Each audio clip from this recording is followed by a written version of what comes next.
Jirto dhuftoota chaanaalii Maatiyaas Taayituu Wuliluu bakka jirtanitti nagaa fi salaamtaan teenye isin agarsiisaa irra viidiyoo barnoota yuutuubiitiin wal qabatu bareedaa tokkoon qabadee dhiyaatee jira. Barnoonni keenyaas yeroo baay'ee yuutuub chaanaalii irratti yeroo viidiyoo upload goonu dhuma viidiyoo yuutuub chaanaalii keenyaa irratti indiskiriin waan jedhamutu jira. Viidiyoo mataa keenyaa akkanatti bakka lamattis ta'e bakka afuritti babbareechinee akka yeroonii fi namni tokko yeroo viidiyoo keenya ilaalee xumuru dhuma viidiyoo keenya irratti viidiyoo keenya itti aansifatu viidiyoo chaanaalii keenya jala jiru kan view nuuf argamsiisuu danda'u akkasumattis watchaawarii illee nuuf dabaluu danda'u maamilummaa yuutuub chaanaalii keenyaaf baay'isuu danda'u dhuma irratti akkanatti bakka afurittis ta'e bakka lamattis indiskiriin jettee akkamitti akka kaataniin karaa salphaa ta'e tokko isin agarsiisaa.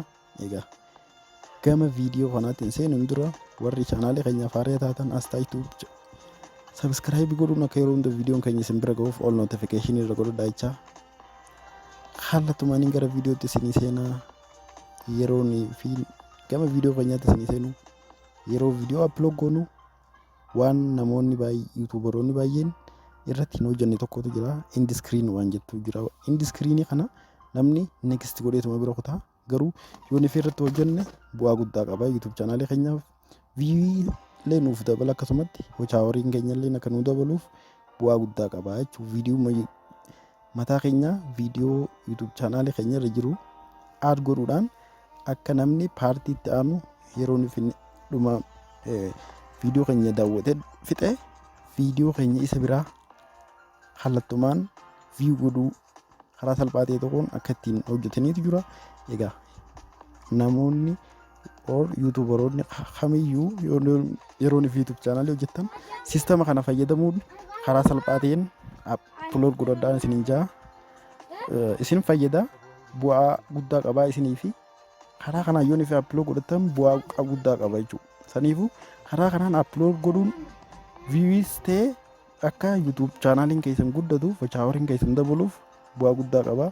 Siistama kana fayyadamaan isiniin jaa akkamitti akka fayyadamtan immoo isiniin agarsiisa. Yeroo nufi viidiyoo upload gootan maal gootanii akkuma beekamutti yuutuub studio keessa seentanii or asiinis ni danda'ama. Amma fakkeenyaaf yuutuub chaanaalii kana jalatti viidiyoo upload godhuu barbaade waan ta'e yuutuub studio asirraa seenee kallattiin maaliin godhaa upload godhuudhaaf mallattoo plus IDtiin tuqaachuu viidiyoo man barbaade tokkoon saampila isaa fakkeenya karaa salphaa ta'e tokkoon isin agarsiisaa jechuudha. Saniifuu ergaan yuutuub studio seeneen boodatti karaa viidiyoo upload godhuutti nu oofa. Viidiyoo upload goonee steppiilee taayitilii irraa illee hanga descriptionii akkasumatti keyword or tag waan jedhamutu jira. Wantoonni yeroo nufi namni irra galee search godhu viidiyoo keenya san related ta'e jechoota achi keessa fayyadamnuun kan barreessinee irra keenyu keyword jedhama. Isa san erga xumurreen boodatti indiskiriin wanni jedhamu kun viidiyoo mataa keenyaa viidiyoo barbaaddan irra kaachuun ni danda'ama jechuudha. Erga kanatti asirra geenyeen boodatti maal goona viidiyoo upload godhan amma karuma salphaa ta'e tokkoon mallattoo plus saayinii jira kiriita waan jettu jira upload viidiyoo ergaan jeen booda maaliin godha upload viidiyoon jedhanii jechuudha. Karuma salphaa ta'een upload viidiyoo ergaan jeen boodatti viidiyoon barbaadu san faayil selekshinii nagoosinu faayil selekshinii nagoosisaa jechuudha. Erga kanatti select faayil jeen boodatti maal goota karuma salphaa ta'een viidiyoo barbaaddu viidiyoo upload godhuu barbaaddu ol baaftaa jechuudha. Amma fakkeenyaaf waan hin deemuuf viidiyoo salphaa tokkoon upload godhee isin agarsiisa. Erga kanatti open jeen boodatti wantoonni meeniin murteessoon godhamuu qabu hundi ni godhama. Taayitilii ni barreeffattan, descriptionii asuma irratti ni barreeffattan kan mataa keessanii akkasumatti thumbnailii ol baafattan select playlistii select ni godhattan next jettanii gara steppiitti aantutti deemtan iddoo video element waan jettutu jira jechuudha. Video element iddoo jettu kanarratti kan amma indiskiriinii video upload goonu jechuudha. Add an indiskiriin iddoo kanatti yoo isinii mul'ate add an indiskiriin bakka itti kana maal gootanii gama dura add barreeffama jirutu jira. Add ergataniin booda dizaayina isaati kan isinii dhufu gama duraa irratti dizaayina add iskiriinii amma fakkeenyaaf wal tarreetti 2 wal tarreetti 4 ni dandeessan 3 karaa baay'een jira indiskiriiniin karaa baay'ee jiru san keessaa karaa barbaaddaniin appiloo godhachuu dandeessanii jechuudha. Akkanatti erga isinii dhufeen boodatti maal gootanii ni eeggattan konneekshinaas ta'e karaan itti mallattoon 2 ta'e 3 4 ta'e wal cinatti akkaataan itti add godhachuu dandeessan asirratti isiniif ba'a. Erga san filattan booda viidiyoo barbaaddan filattanii jechuudha. Erga san filattan booda kan viidiyoo barbaaddan karaa barbaaddaniin indiskiriinii irratti akka yeroonii fi viidiyoo amma appiloo godhu jiru kana namni yeroonii fi taphachiisee isiniif ta'e gama dhumaa irratti viidiyooma indiskiriinii irra kaattan kana karaa salphaa ta'een isiniif baha.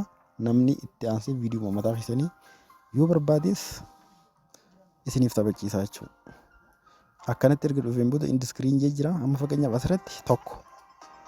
asirratti tokko cinaan ni ida'uu dandeessa. Asirratti 2 akkana bikka sanaan gatarkifachuu dandeessa.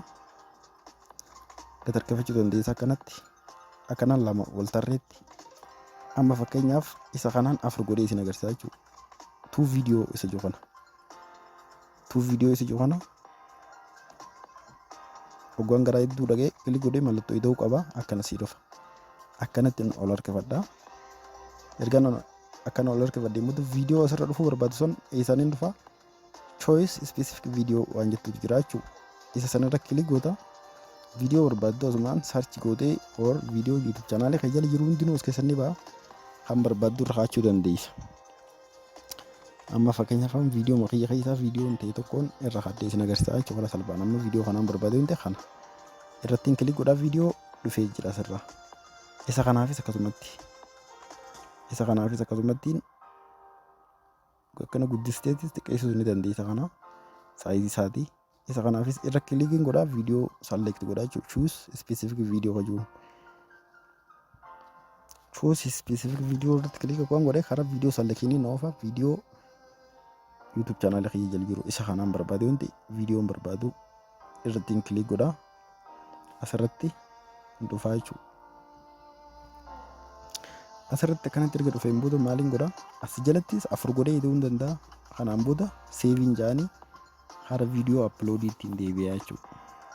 Akkanatti fi indiskiriinii mataa keessanii tolfachuun akka viidiyoo keessan gama dhumaa irratti ol bahee namni karaa salphaa ta'een viidiyoo keessan baay'ee daawwachuu danda'u. Akkasumas YouTube chaanaalee keessaniif illee bu'aa guddaa qaba. Karaa kana fayyadamaan jaarraaf viidiyoon keenya kanumaan hanga yeroo itti aanu walitti deebinutti nagaan turaa. Yeroo gaarii waan nu daawwattaniif galatoomaa isiniin jedha.